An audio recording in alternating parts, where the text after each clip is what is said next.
Sebelum terlambat, tolong rencana arak-arakan kemenangan medali emas SEA Games 2023 dibatalkan. Tolong dibatalkan. Belajarlah dari sejarah Star Syndrome Timnas U19 tahun 2013 maupun Timnas U22 tahun 2019. Tolong dibatalkan.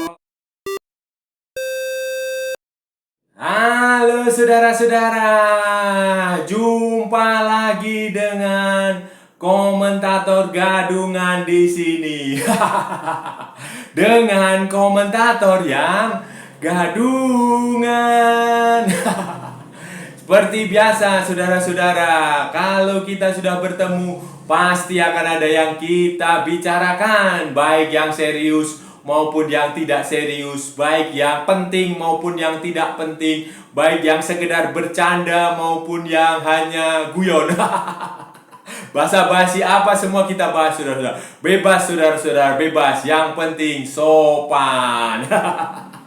Dan hari ini saudara-saudara kita akan bicara tentang rencana PSSI melakukan arak-arakan, melakukan parade, melakukan konvoy, melakukan tur, melakukan pesta kemenangan di jalanan Jakarta yang direncanakan untuk kemenangan Timnas U22 yang baru saja mendapatkan medali emas SEA Games 2023 atau medali emas pertama dalam 32 tahun.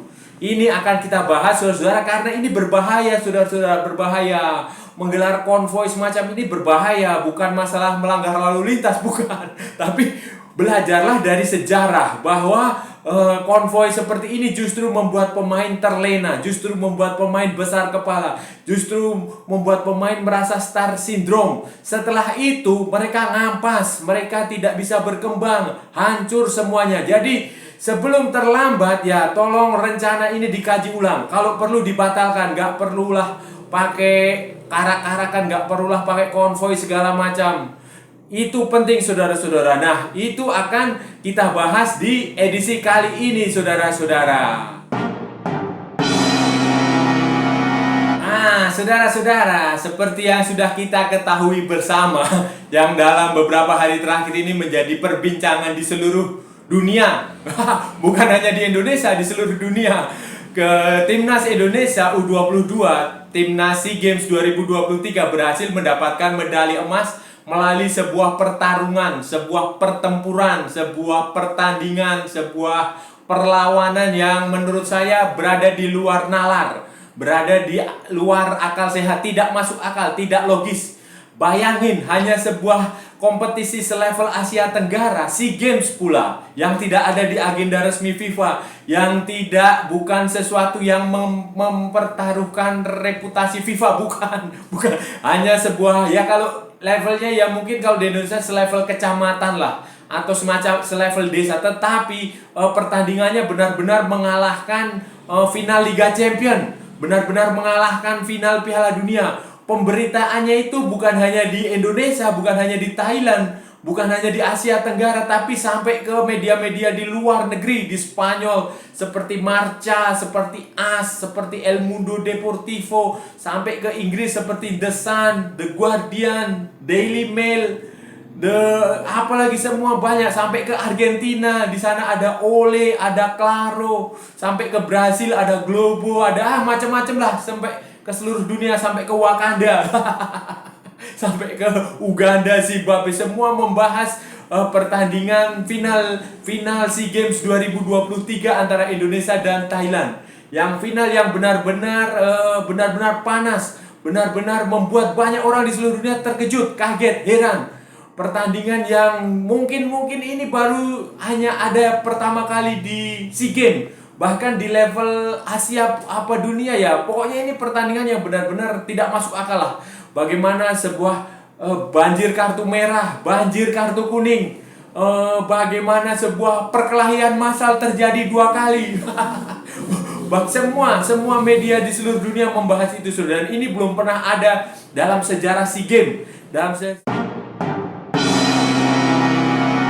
pencapaian ini, saudara-saudara, tentu saja kita harus bangga, harus salut, harus angkat topi, harus berikan jempol, harus memberikan pujian, harus ya semua kita sanjung lah, kita sanjung bagaimana penampilan Marcelino Ferdinand, bagaimana penampilan Ramadan Sananta, bagaimana penampilan Irfan Jauhari, penampilan Beckham, penampilan Komang, penampilan Rizky Ridho, penampilan Hernando, penampilan Bagas Kava, Pratama Arhan, Witan Sulaiman, Taufani, semua Fajar, semuanya harus kita puji karena mereka bermain bagus. Begitu pula dengan pelatih Indra Safri, kita harus puji bagaimana strateginya sudah berubah dari strategi yang dulu, yang zaman lama, yang sangat konservatif, menjadi strategi yang progresif, yang bergerak berdasarkan kebutuhan, berdasarkan lawan main seperti apa, dia bikin kontra strateginya. Kita juga memuji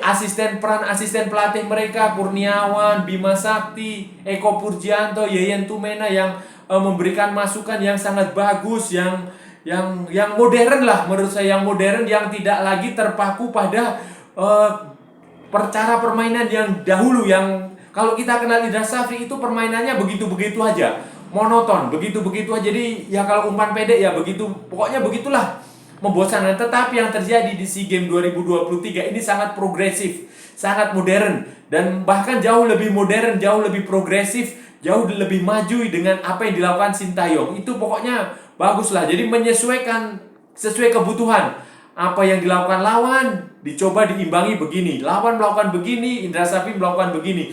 Lawan kesulitan pemain, fisik udah habis, dia masukkan Beckham, dia mengganti Witan Sulaiman, dia memasukkan pemain cadangan untuk mengobrak-abrik, untuk memberikan darah segar. Dan ini layak kita beri acungan jempol. Apalagi ini adalah medali emas pertama Indonesia setelah 32 tahun. Karena lahir kali kita mendapatkan medali emas tahun 1991 waktu di Manila, di Filipina. Ketika itu juga mengalahkan Thailand dengan adu penalti. Waktu itu penjaga gawang Indonesia Edi Harto itu menjadi pahlawan setelah menggagalkan penalti pemain Thailand. Dan sekarang kita menang melalui sebuah perpanjangan waktu yang dramatis, yang keren, yang diwarnai dengan kartu merah, yang diwarnai dengan perkelahian, yang diwarnai dengan banyak hal yang tidak sportif, diwarnai dengan ya pokoknya itu yang terjadi. Dan memang kita harus angkat topi, kita harus salut, kita harus memberikan pujian. Kalau perlu pemerintah maupun PSSI mengucurkan bonus yang secukupnya, kepada mereka, bonus uang, jangan bonus diangkat menjadi pegawai negeri, jangan. Karena mereka masih berkembang, masih muda. Kasih aja uang, misalnya 100 juta per orang, atau 1 miliar per orang, atau berapa, atau dalam bentuk tabungan, atau dalam bentuk deposito, atau kasih rumah. Itu lebih bagus daripada diberikan bonus PNS, ASN, pegawai pemerintah, pegawai BUMN. Saudara-saudara, saya harap pujian itu ya hanya sebatas pujian aja ya, sebatas bonus itu aja lah dari pemerintah. Sudah, stop sampai di situ, gak usah berlebihan. Karena begini, karena PSSI konon katanya memiliki rencana untuk melakukan konvoy, melakukan parade kemenangan, untuk melakukan arak-arakan juara, arak-arakan medali emas, keliling kota Jakarta, di pusat-pusat kota Jakarta, di Monas, di GBK, di Bundaran HI, di Jalan Sudirman Tamrin. Mereka akan memiliki rencana dengan bis terbuka, di atap bis tingkat terbuka. Mereka akan keliling untuk menunjukkan kemenangan ini kepada masyarakat. Itu mereka memiliki rencana. Dan menurut saya, saudara-saudara, tolong itu rencana itu jangan dilakukan, dibatalkan. Jangan dikerjakan, karena itu berbahaya sekali, sangat berbahaya, tidak baik bagi perkembangan masa depan pemain-pemain ini. Mereka akan merasa besar kepala, mereka akan sombong, mereka akan merasa puas bahwa pencapaian mendapatkan medali emas setelah 32 tahun adalah sebagai prestasi tertinggi.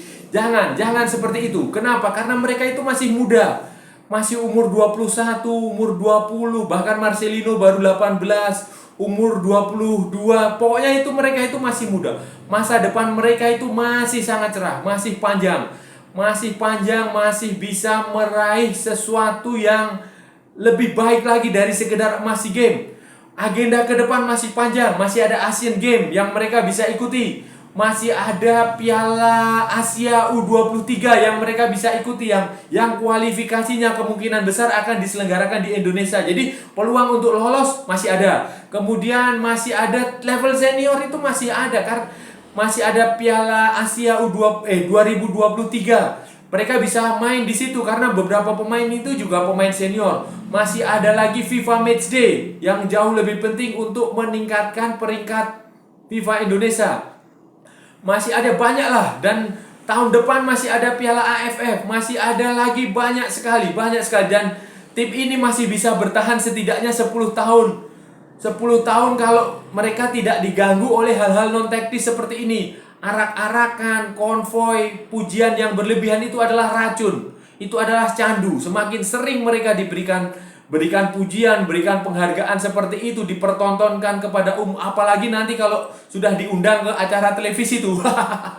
Acara dangdut di televisi itu, udah hancur saudara-saudara, hancur saudara. Jadi tolong sebelum terlambat acara seperti ini dibatalkan aja, nggak usah lah. Ya cukup kita sambut di bandara, di Bandara Soekarno-Hatta kita sambut sampai udah di situ aja, disambut, supporter datang bernyanyi-nyanyi, kita kasih pujian, kita kasih bunga, karangan bunga. Setelah itu mereka dikirim, dipulangkan, dikasih sampai ke hotel, sudah selesai. Mereka kembali ke klub masing-masing, kembali berlatih ke klub masing-masing, kembali mempersiapkan diri untuk event-event lain yang jauh lebih.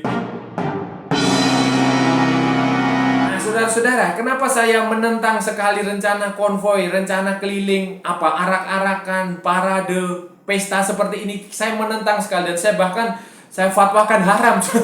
Haram hukumnya, haram. Kenapa? Pertama, ini hanya SEA Games, bukan Piala Asia, bukan pula Piala Dunia. Pertama. Kedua, ini level junior, bukan level senior. Mereka adalah pemain-pemain yang sedang berkembang. Junior itu prinsipnya adalah development, berkembang.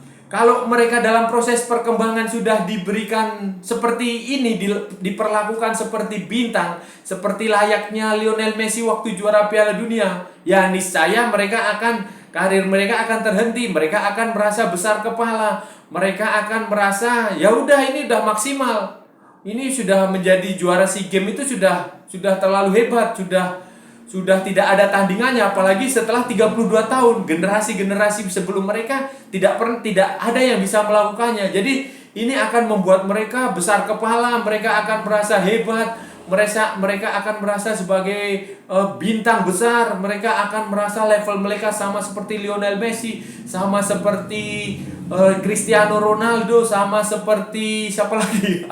Itu akan membuat mereka terlena, dan itu tidak baik untuk perkembangan karir masa depan mereka, masa depan para pemain. Lain faktor yang hanya SEA Games, hanya turnamen yang mungkin levelnya level keberapa ya dalam piramida FIFA, mungkin level paling bawah atau apa, saya nggak tahu. Selain itu juga adalah faktor sejarah. Belajarlah dari sejarah, saudara-saudara. Saudara ingat tahun 2013 ketika timnas U19, pelatihnya juga Indra Safri waktu itu, memenangkan Piala AFF U19. Itu adalah gelar pertama Indonesia setelah di semua kelompok umur ya, gelar pertama yang mampu dipersembahkan PSSI di semua ajang pertama itu tahun 2013. Apa yang terjadi? Pemain diarak keliling kota, pemain waktu itu dibikin tur Nusantara namanya. Jadi di berapa puluh kota mereka diarak di situ, menggelar pertandingan di setiap stadion, melawan tim-tim lokal, dikeliling seluruh Indonesia dari Sabang sampai Merauke, dari Pulau Rote sampai Miangas. Pokoknya dikeliling kota. Kemudian setiap pemain di kampungnya masing-masing masih dikirim, diarak ke kotanya, oleh bupatinya, oleh wali kotanya, diberi bonus, diberi penghargaan, dijadikan PNS, pegawai negeri, ada yang jadi anggota TNI, ada yang jadi anggota Polri. Semuanya diberikan pokoknya dijanjikan sesuatu yang pujian yang berlebihan lah. Kemudian waktu Piala AFF U16 juga, waktu 2018 itu juga sama. Kemudian waktu yang terbaru yang Piala AFF-nya Bima Sakti, yang juara tahun lalu itu juga sama saja di clean. Kemudian Piala AFF U22 tahun 2019 waktu Indra Safri juga, timnas U22-nya Indra Safri yang waktu juara di Kamboja juga, itu juga dialak keliling Jakarta. Diterima Presiden Jokowi di istana, dijanjikan bonus, ada yang jadi PNS, ada yang jadi TNI Polri, ada yang dia pokoknya banjir puji-pujian. Jadi bintang iklan, datang ke stasiun televisi, jadi ngisi acara di konser dangdut. Bintang tamu di situ. Jadi ada yang nggak tahu ya, apa ada yang main sinetron apa, pokoknya pemujaannya itu udah berlebihan, udah layaknya menjadi juara Piala Dunia, layaknya menjadi juara Piala Asia di level senior, layaknya seperti. Dan hasilnya apa, saudara-saudara? Semuanya tenggelam. Tidak ada yang sukses. Di timnas U19-nya Indra Safri yang tahun 2013 itu tidak ada yang lanjut sampai ke level senior. Pemainnya hilang semua. Hanya ada beberapa seperti Evan Dimas yang masih eksis, Ilham Udin yang masih eksis. Tetapi setelah itu juga main di timnas senior juga tinggal Evan Dimas, selebihnya hilang. Sampai sekarang tidak berkembang. Kemudian timnas U22 yang waktu juara di Kamboja juga Piala AFF itu hilang semua. Osvaldo Hai, Marinus Marinus, kemudian siapa lagi? Siapa itu? Pokoknya banyak itu. Itu juga pada hilang semua. Pada tidak ada yang menjadi tulang punggung Lutfi Kamal. Nah, itu tidak ada yang jadi tulang punggung timnas senior zaman sekarang. Kemudian yang timnas U16 yang waktu juara Piala AFF itu juga tinggal beberapa aja yang masih eksis sampai sekarang, kayak si Bagas, kayak si Hernando, Fajar. Selebihnya udah hilang. Kemudian yang timnas yang baru saja U16 yang lokal pred itu, yang timnya yang juara Piala AFF itu kan juga gagal di kualifikasi Piala Asia, tidak lolos ke Piala Asia U17. Itu semua adalah bukti sejarah yang ya harus dijadikan pelajaran, saudara-saudara, harus dijadikan pelajaran. Jangan sampai terulang dengan timnas U22 ini, karena sayang sekali, saudara-saudara, sayang sekali kalau hanya gara-gara faktor, hanya karena ada pengurus PSSI yang ingin pamer, yang ingin show of force, yang ingin pencitraan untuk menjadi presiden atau wakil presiden atau anggota DPR waktu pemilihan umum 2024, terus mengorbankan anak-anak ini. Belajar dari sejarah itu penting, saudara-saudara. Bukankah Bung Karno mengatakan jas merah, jangan sekali-kali melupakan sejarah.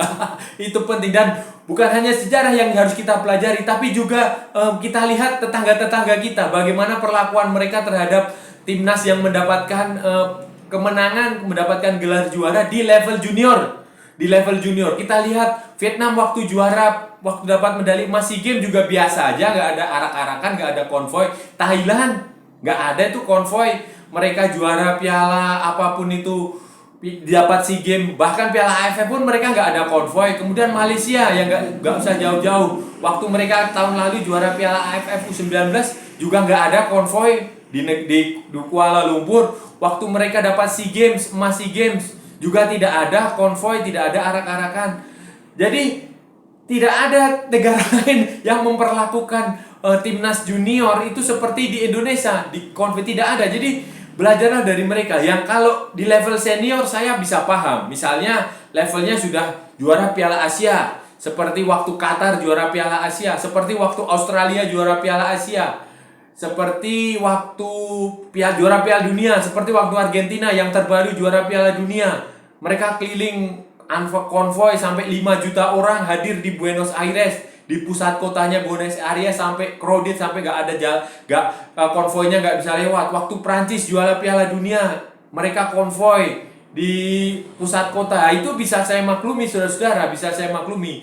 Tetapi kalau ini hanya sekedar piala level SEA Games ya, dan itu junior ya, sebaiknya jangan. Jadi usul saya kepada PSSI, belajarlah dari sejarah. Pertama, kedua, melihatlah negara tetangga yang memperlakukan timnas junior mereka. Nah, itu tadi saudara-saudara pembahasan kita hari ini. Kita sudah bicara panjang lebar tentang timnas Indonesia yang baru saja mendapatkan medali emas SEA Games 2023. Medali emas pertama setelah 32 tahun. Medali emas yang sudah diimpikan oleh PSSI. Medali emas yang sudah dinantikan oleh jutaan rakyat Indonesia. Walaupun hanya medali emas, mereka meraihnya dengan susah payah. Dengan sebuah pertandingan final yang berdarah-darah, yang penuh dengan tawuran, perkelahian, yang banjir kartu merah. Dan kita sudah mengambil sikap tadi bahwa komentator gadungan menolak keras rencana PSSI untuk melakukan parade, melakukan konvoy. Walaupun suara komentator gadungan ini hanya satu, tapi setidaknya semoga didengar oleh PSSI. Semoga banyak supporter Indonesia yang mendengar, kemudian meng-share, mengabarkan kepada yang lain sampai PSSI tahu bahwa konvoy semacam itu hanya mubazir, hanya buang-buang energi, tidak produktif, hanya justru membuat pemain itu nanti akan menjadi terlena, pemain itu tidak fokus lagi, pemain itu merasa cepat puas, dan pada akhirnya keinginan Indonesia untuk sukses di level senior di pertandingan-pertandingan yang akan datang akan menguap. Nah, itu saja saudara-saudara. Kalau ada salah-salah ya mohon maaf, namanya juga gadungan. Tetapi kalau benar berarti sebuah kebenaran. Dan kalau saudara-saudara merasa channel ini bermanfaat, berguna, menghibur, menginspiratif, silahkan like, share, and subscribe. Tapi kalau tidak, abaikan saja. Skip, jangan direport, kasihan saya. Ikuti pula akun media sosial komentator gadungan, ada di Instagram, ada di Facebook, dan ada di TikTok. Oke saudara-saudara, sampai bertemu lagi di edisi berikutnya. Salam olahraga dan merdeka.